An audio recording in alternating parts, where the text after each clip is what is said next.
Hi friends, இன்றைக்கி நம்ம வீடியோவில் என்ன பார்க்க போகிறோம் அப்படின்னா காடை முட்டை மசாலா. ஆமாங்க. ஸோ இது வந்து பார்த்திங்கன்னா காடை முட்டை. ஸோ அதில் நான் ஒரு வறுவல் மாதிரி பண்ணியிருக்கேன். வாங்க வீடியோக்குள்ளே போகலாம். ஸோ இதுக்கு தேவையான பொருள் பார்த்திங்கன்னா காடை முட்டை. உங்களுக்கு எத்தனை வேணுமோ நீங்கள் அத்தனை எடுத்து மசாலா ரெடி பண்ணிக்கோங்க. ஓகே, இது நல்லா 20 to 30 minutes நல்லா வேக வைக்கணும் உப்பு போட்டு. கூட பார்த்திங்கன்னா வெங்காயம், புதினா, கொத்தமல்லி, கருவேப்பிலை, பூண்டு, வேணும்னா டொமேட்டோ அண்ட் சில்லி போட்டுக்கலாம். உங்களுக்கு எவ்வளோ காரம் வேணுமோ அதுக்கு தகுந்த மாதிரி நீங்கள் ரெடி பண்ணிக்கோங்க. வாங்க இதை வேக வச்சுட்டு நம்ம வறுவல் பண்ணலாம். பார்த்திங்கன்னா இது நல்லா வேக வச்சுருக்கேன். ஸோ கூடயே உப்பு போட்டுட்டேன். அப்போ தான் அது உடையாமல் பர்ஃபெக்டாக இருக்கும் ஷேப்பில். 20 to 30 minutes பார்த்திங்கன்னா நல்லா வேகும். நல்லா கொதி விட்டு நல்லா வெந்தக்கப்புறம் நீங்கள் அடுப்பை ஆஃப் பண்ணிவிட்டு ஒரு சில் தண்ணியில், நார்மல் தண்ணியில் போட்டு அது நல்லா கூல் ஆக்கினதுக்கப்புறம் நீங்கள் பொறுமையாக உரிச்சிட்டு நம்ம மசாலா ரெடி பண்ணிவிட்டு அதில் ஆட் பண்ணலாம்.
இப்போ பாருங்கள், இந்த மசாலாவோட நல்லா முட்டையும் மிக்ஸ் பண்ணி நல்லா வேந்துட்டுருக்கு.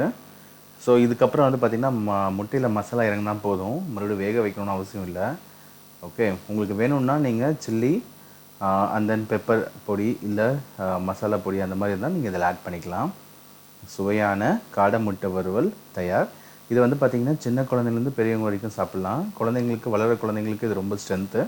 நீங்களும் ட்ரை பண்ணி பாருங்கள், கண்டிப்பாக பிடிக்கும். பிடிச்சிருந்தா லைக் பண்ணுங்கள், கமெண்ட் பண்ணுங்கள், சப்ஸ்கிரைப் பண்ணுங்கள். தேங்க்ஸ் ஃபார் வாட்சிங்.